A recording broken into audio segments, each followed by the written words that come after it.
Issue number 1. Does a state's responsibility to protect the health and welfare of a child supersede the rights of that child's parents? I can say that now because McLaughlin died this week, so he won't sue me. Story from Boise, Idaho is a story that really puts this question to the test of government. We're going to talk about that and other things here on the Atheist Forum. This episode, Ed Golly. I'm joined on the set by my friend and colleague Joe. I'm only in it for the money, Reinhardt. Yes, that's true.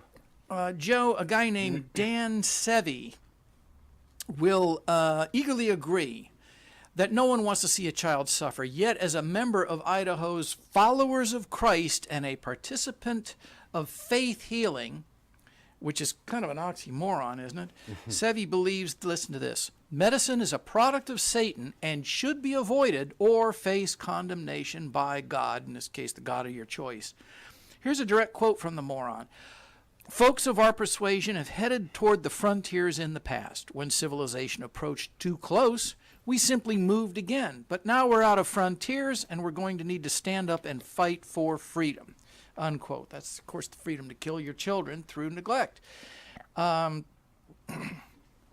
He defended his community's beliefs in front of a small group of Idaho lawmakers late last week, which was mid to late August of 2016. Idaho's governor is a fellow named Butch Otter, and he requested a legislative committee. Sounds like he's jacking cars or something on weekends. I don't know, but it ties in with beavers and Butch, and I don't think we need to dwell on that too long. Anyway, he requested a legislative committee to convene to review the state's contentious faith healing exemption law, which allows families to cite religious reasons for medical decisions without fear of being charged with neglect or abuse. Last year, which was in 2015, a working group appointed by the Republican governor determined that the deaths of 2 children occurred because the families withheld medical assistance for religious reasons. One death related to complications of diabetes. The other followed a prolonged gastrointestinal illness, but the report concluded that both of those deaths could have been prevented. Currently, the state does not compile comprehensive figures on child deaths related to the religious exemption, so they don't really know how many children are losing their lives because of faith healing. You know, you can go to jail or certainly be prosecuted for denying health care to the elderly. If you let your parents just rot away without any attempt at assistance, you can be called to the bar for that. I don't know whether the laws of that nature apply to letting your grandparents die or just setting them outside of an evening in sub-zero temperature or something of that nature. But it seems to me that it's not just children who are enjoying the potential to be murdered, but people of just about any age. And if you want to inflict that on yourself, go right ahead. But if you want to inflict it on those people who are too old or too young to make those kinds of decisions for themselves, that is, for lack of a better term, murder. And as I have said many times in the past, there's no one more nervous than a Christian Scientist with appendicitis. Well, Joe, the Ada County prosecutor agrees with you. That's the county where this is happening. Actually, it's a female, and she's fighting for the kids, urging lawmakers to remove the state's exemption. And here's a quote. I don't think the rights of the parents should so supersede the rights of a child. Now, as a prosecutor, she says she's held to a higher standard than any other attorney, meaning that she can only press charges if she believes the law is in her favor to win. Under Idaho's religious medical exemption, she has been unable to bring possible child abuse or neglect cases to court. Doesn't say anything about guardians of elderly. Florida specifically has a law allowing the state to prosecute anyone who denies medical care to children. I actually witnessed a case up in Lake City, oh my goodness, a couple decades ago now, but it involves an end-time group who had a young girl died, At the time of her death, she weighed about the same thing as a skeleton. And I think that the parents would have been convicted of a crime, but she was so profoundly retarded and deformed that it was very difficult to tell what state of disease she may or may not have been in, and she was always in some sort of physical distress, and so they were able to get an acquittal based on the fact that they're not medical doctors and they couldn't make an opinion as to how dire her condition may have been, other than the fact that it's hard not to notice that she weighed the same thing as a skeleton. Well, I want to finish this article with a quote from the prosecutor that I think is really showing a little bit of progress here. Quote, "I think we should be looking at the rights of children because children are not chattel anymore. Children are not property. I think we need to respect that." And, you know, all through history and through the tenets of Christianity and all other religions, right? Not only your children, but also women are property. They're, and you can do with them what you want, right? Pretty I'm much, sure you can dispose of them as you see fit. Sure. And again, it's a fairly recent, I don't mean like in the last couple of decades, but in the last few centuries, and still in some countries is the case, they have honor killings and such, but it's a fairly recent idea that it's illegal or even immoral to kill your own children. The argument that the religious fundamentalists always use is the argument of the, I don't know the exact verse, but the argument in the Bible is the potter makes a vase, and if he made the vase, he has a right to break it. I point out that there's a difference between a vase and a sentient human being. And anyone who can't tell the difference, I'll be happy to demonstrate that. It's a very brief experiment. It just involves a vase, a baseball bat, and their knees. Okay. Exactly. But, you know, isn't it fascinating that this is still being argued in the 21st century? What the hell's going on? You know, I can see maybe in the 1800s. There are laws in Kentucky there would be, where you're making it illegal for children under 18 to handle poisonous snakes because of the verse in Matthew that says you shall handle poisonous snakes. Issue number 2, Alabama Chief Justice to face trial for barring same-sex marriage. Joe, I bet you can tell us who that is. Must be Backwards. my boy Roy. You're not kidding. One step closer to removal from the state Supreme Court. This guy is the Chief Justice of the Alabama Supreme Court. This is his second time around. I know it. You're right. Removed. He got reelected. Of course, we know that goes back to when he was booted for putting the Ten Commandments monument, and he sneaked it in the middle of the night, right? Didn't consult with anybody. It's just, you know, this is my town, and we'll do things my way. Obviously, doesn't understand the most fundamental tenets of law. That it doesn't make him a goddamn dictator or king. You know, he's got to follow the law. But since he thinks the law is whatever the Bible says it is instead of a constitution, he can't marry these concepts because they never do, right? Anyway. I hope I never find myself in Roy Moore's court. Well, anyway, he's going to face trial next month for violating judicial ethics after he ordered state judges not to issue same-sex marriage licenses early this year. I wonder if he was motivated by that bimbo in, where was it, Kentucky, that wouldn't issue the licenses, right? Davis was her name, Davis. right? I have to plug this. I hope you don't mind. I don't know that anyone's ever visited the site because I've never actually put anything on it, but I do own the name. That's jackofftoKimDavis.com. Nice. So I'm sure there are a lot of people that are I'm really happy to hear that. Well, it's true. I really do on that site. For some reason, I won't challenge that, No, Joe. I bought Somehow it for 99 cents. Okay, and 99 cents is a cheap joke. Okay. Yeah. Best see if Chris can put it up on the screen. Maybe we can get a few hits on it. Hey, it's for sale. What do you want, $1? Profit handsomely. Do a little better than that. Well, the Alabama Court of the Judiciary, which has the final say on complaints against state judges, rejected Moore's motion to dismiss the charges last week, paving the way for a trial. Moore is widely expected to be found guilty and removed again from the Alabama Supreme Court as a result. You remember better than I. He was on the Supreme Court when he put the monument there. Yes. But was he the Chief Justice at that time? I think so. Wow.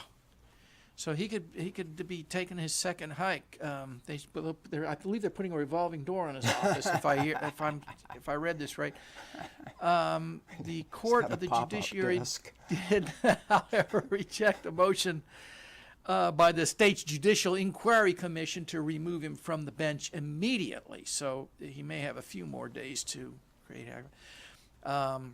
Anyway, it was back in January when he issued an administrative ruling prohibiting Alabama probate judges from issuing same-sex marriage licenses. The order contravened the consensus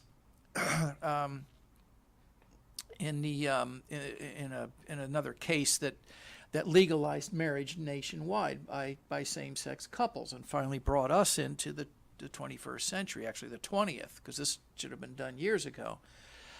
And of course, in Florida, our brilliant Attorney General, who's always on the wrong side of history, fought it vociferously, vigorously, claiming that she was in office to protect the state constitution, and to hell with individual rights or liberties or freedom or progress with respect to any of those issues, as long as the Constitution allows her to implement her religious bigotry. Did you see the CNN interview? Yes. And boy, did she get caught flat-footed, didn't she? Oh. Wow, what a two-step that was.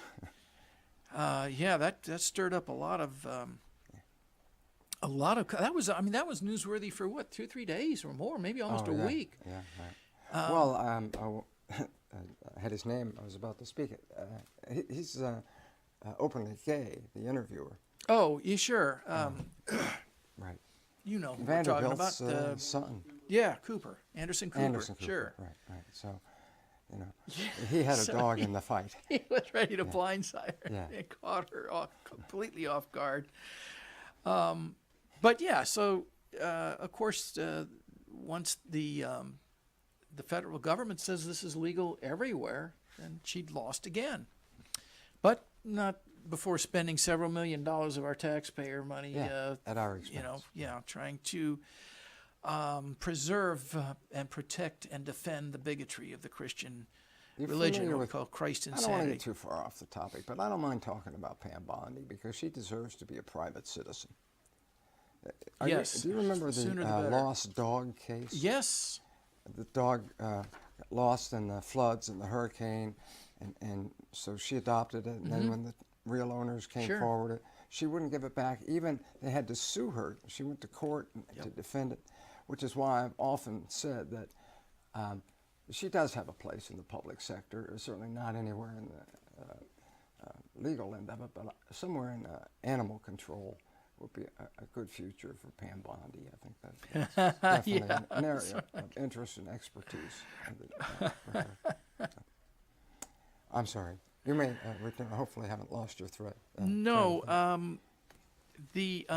Actually, it's the Southern Poverty Law Center has, argued that Moore was not. Well, let's put it this way: they brought the Alabama Judicial Inquiry Commission brought the charges against Moore, but he accused the SPLC of actually being the foundation of all these accusations.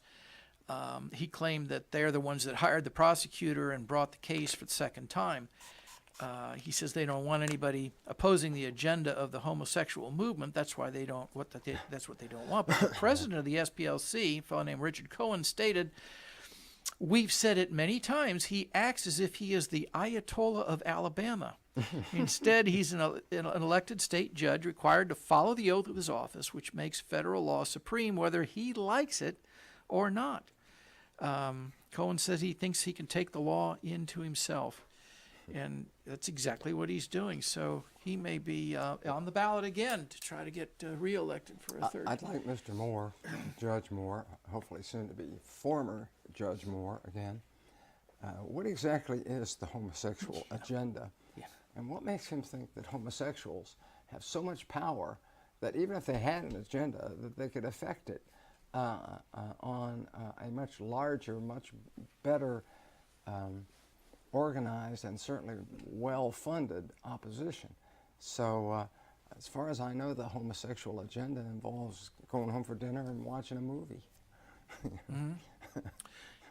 Speaking of movies, yes, before we tell you a little bit about Atheists of Florida, a few comments about religion from a few celebrities that I just happened to stumble across today. Morgan Freeman, you know him? I do. Asked if he believed in God, his answer was, I am God. But what he said was, it was hard to say whether he was an atheist or an agnostic because he thinks, quote, we invented God, unquote. James Cameron, motion picture director, Academy Award winning, I believe, did Titanic. Quote, I've sworn off agnosticism, which I now call cowardly atheism. I love that. You know, I get in that argument so frequently that a lot of atheists, when defining what atheism is, are actually literally defining agnosticism. And so this guy's in my corner. Penn Jillette, you know him. I've seen him in person several times. Yeah, well, he works with Teller. And here's what Teller said about it. What Penn said is, if every... Let me read this. I've heard Teller speak, by the way. No, I have. Even his mother never heard him talk. He came down to Los Angeles to receive the Richard Dawkins Award from the Atheist Alliance International. Nice. I was at that convention, and he got up and said, if I may, I came down here to accept this award from a bunch of fucking atheists. Thanks. That was his speech. Did he have to read it? Or is it... No, I did it pretty much right off the cuff. Well, here's what Penn says. I love this one. I know you will too, Joe. Quote, if every trace of any single religion were wiped out and nothing were passed on, it would never be created exactly that way again. There might be some other nonsense in its place, but not that exact nonsense. If all of science were wiped out, it would still be true, and someone would find a way to figure it all out again. Cool. Isn't that great? Yeah. Atheists Science of is not a Florida. belief, it's a conclusion. That's Yes. It's like, and yeah, we don't believe in science, we understand it. good. Yeah, that's good. Much like the multiplication tables. We don't believe in them, we learn them. Atheists of Florida, a nonprofit membership organization down here at the end of the world in Tampa, Florida. We invite your participation as a member for any amount you like to pay. We, besides producing these programs in which we invite participation or comments, questions, insults, letters, and you can direct them to Joe, especially if they're death threats, can be directed to us through our website, which we can be most easily found at AOF.NGO. And we publish newsletters to tell you what we're up to and keep you abreast of items like these that are going on mostly in Florida, but also anywhere in the country when we find them and give you our comment on them. So if you care to support this organization as a supporting member, look into our website, and that will tell you how you can help us out. Be a proud card-carrying member. Tax deductible. Yes, of Tax Atheists of deductible. Florida, now about to celebrate 25 years of our existence. So that should be fun. What, do you have anything for us tonight, Joe, or today? Well, I do want to add to your previous statement that we're always looking for people who would like to appear on our show, preferably people who disagree with us. There's no reason why you can't come down here and set us straight. We'd be grateful if you did that. Ray Comfort has a video out now that has the ability to destroy an atheist and convert them in one sentence, one question, and he has examples of atheists becoming confounded and converted right on the spot. I know it happens. I've never seen it happen, but it happens in his movie. So you might come down and get a head start on Ray Comfort. We welcome guests, anyone who would like to produce a little segment, maybe go out and shoot a little video, do a couple of interviews. You don't have to appear on the show, although you can. You can just voice over your video if you like. So we'd love to have that.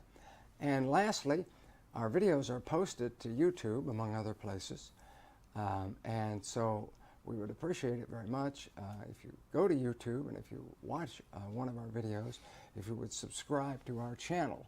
The more subscriptions we get, the more viewers are driven to our site, and so on and so on and so on, until hopefully in another 25 years we won't need to do this show anymore.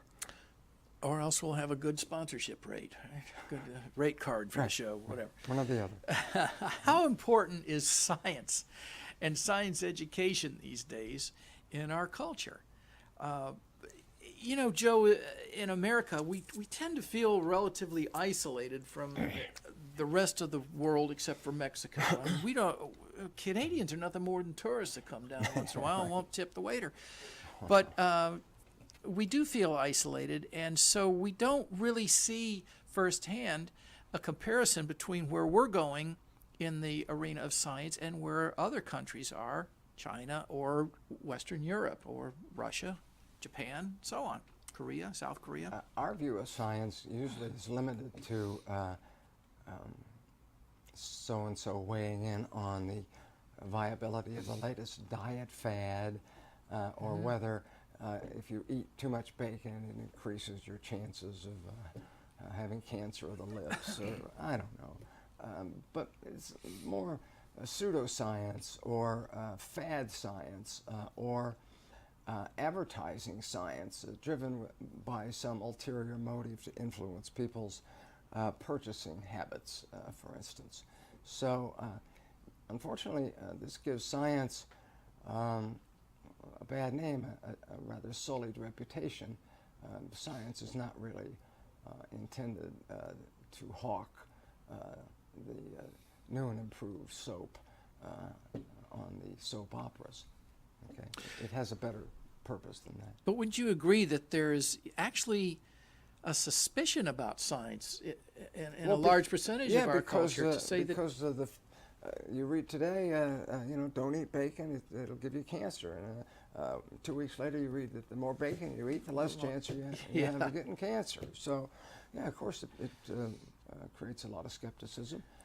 Religion has always been against science for the reason that science causes religion to continuously have to retreat from its original position of knowing everything about everything. And nowadays, they don't have the power to, if some new fact is discovered, they don't have the power to make you change the fact as opposed to change the religion. So it's just another battle in the war to keep in the war against Christianity, the non-existent war against Christianity. In the arena of climate change being affected by the increase in the CO2 in the atmosphere. A lot of suspicion about that, as if the entire community of scientists who are studying climatology can all be influenced by simply getting grants or an income out of drawing these conclusions that they're just making up and for which there is no evidence of any kind. And I think that a lot of that, the people who challenge that, the foundation of their challenge is they simply don't want to make any changes to the way they live. And so they, in the same way that a religionist will accept a religion that at face value is ludicrous because they want to believe that life is an infinite experience, so they will accept any nonsense if that gets them to that conclusion. Similarly, there's a lot of skepticism about climatology because it means making a change or having to deal with very serious consequences. Right, it involves changing your mind. Well, I want to offer a salute at this moment to people who have the ability to change your mind. Good for you. Generally, and I'm as guilty of this as anyone, once you've arrived at a position, it's more difficult to change that position than it is to have arrived at it in the first place. And so if you change your mind, particularly about something fundamental like, say, religion or politics, you have done so on the basis of some new, really strong evidence. Some people are unable to do that regardless of the quality of the evidence. But other people can do it, and I salute them. They're the right kind of people. And that is one of the most fundamental foundations of science is that it is always open to change as new evidence comes in. You Unlike couldn't be a scientist if you couldn't change your mind.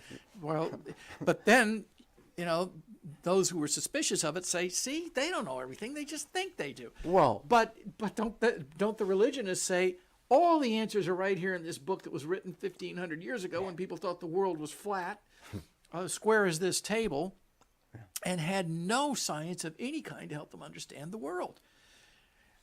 And they're totally unwilling to ever change that appraisal because of what they think they get out of it, which is eternal life. Well, and again, it's difficult, if not painful or expensive or frightening, to get off the snide. I mean, it can cost you your family, your house, your wife, your car, everything you've ever known. So it can be pretty dear. But at the very least, abandoning something as fundamental as a belief in eternal punishment can be a little bit scary, which means that it takes a certain amount of courage to become an atheist, to profess atheism, and to admit it, not just to the public, but to yourself. That's the first person you have to admit it to. So it is, I think, the high moral ground, because it's certainly people who claim disbelief. I don't forever, at any time, I don't ever doubt them. Whereas people who claim to be believers, there's always room for doubt because there's a reward. Those of us who are just in atheism for the money know that there aren't very many rewards to be had in disbelief. A woman named Barbara King was watching the news. She is an anthropology professor emerita at the College of William and Mary. She was watching the NBC nightly news broadcast when field reporter Kevin Tibbles filed a report from the site of Kentucky's Ark Encounter, constructed by Christian fundamentalist, young Earth creationist, and Answers in Genesis president Ken Ham. The report was broadcast just as the Ark Encounter was set to open to the public the week after the report. Tibbles described Ark Encounter as telling, quote, the Old Testament story of Noah, the animals, and of course the flood, unquote. He interviewed Ham and closed out the 2-minute segment by noting Ham's hope that people will come in droves to study the story of Noah for generations to come. Barbara King correctly asserts that Tibbets failed to explain some significant relative issues. For one thing, that the Ark shows in its animatronic displays the coexistence of dinosaurs and people. Dinosaurs, of course, went extinct except for maybe birds or alligators or a few of these things still around with their snug subject. 65 million years ago. The human lineage evolved 6 million years ago, and our own species about 200,000 years ago. I guess to Ham, 60 million years is just like a near miss or something. Yeah, right. But her larger concern was that there wasn't a single voice of opposition in this particular report.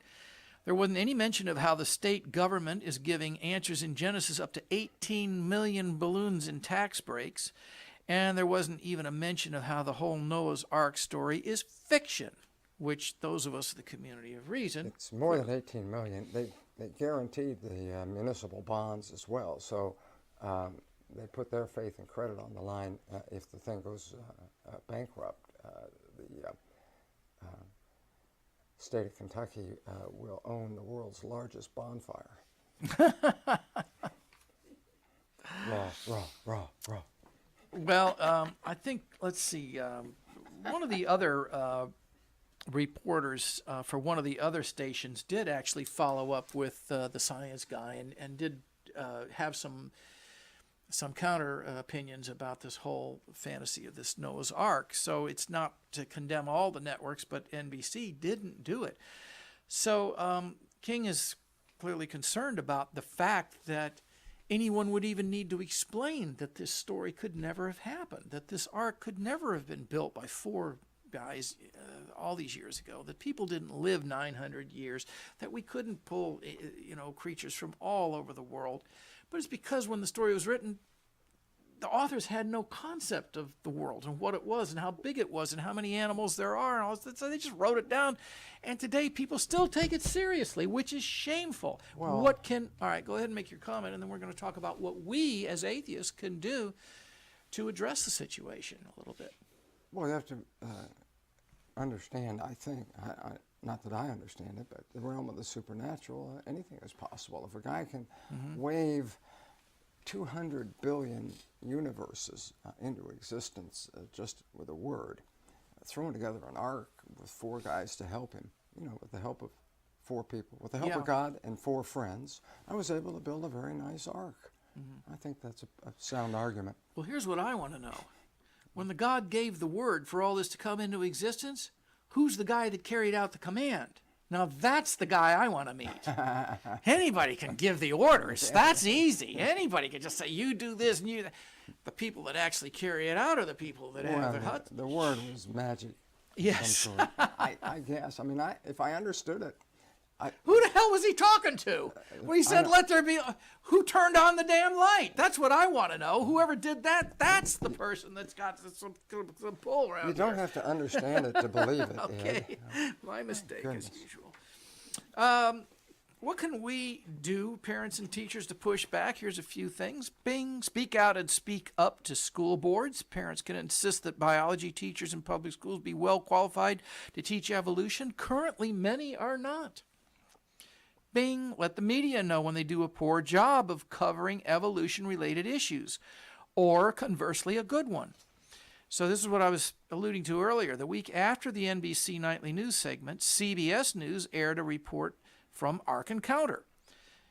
In that report, correspondent Mark Strassman talked to Ham and to a visitor who confirmed her belief that dinosaurs and people walked hand in hand a few thousand years ago on Earth. But he went on also to interview Jim Helton from Tri-State Freethinkers and science communicator Bill Nye, the science guy as well, who stood up for evolutionary science.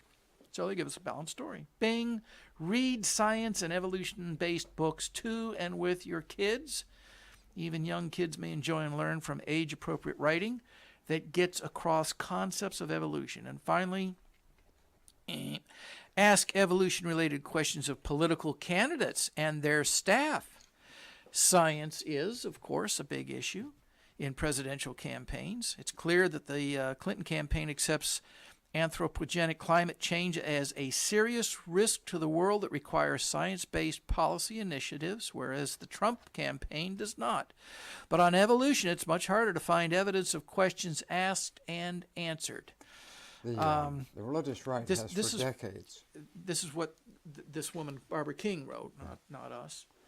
The religious right has for decades had a very vigorous and concerted program to pack particularly school boards with people who think like they do, which is why the Earth is 6,000-year-old crowd is far, far overrepresented in classrooms and in schools. Look at the Texas textbooks, for instance, than they are in the general population.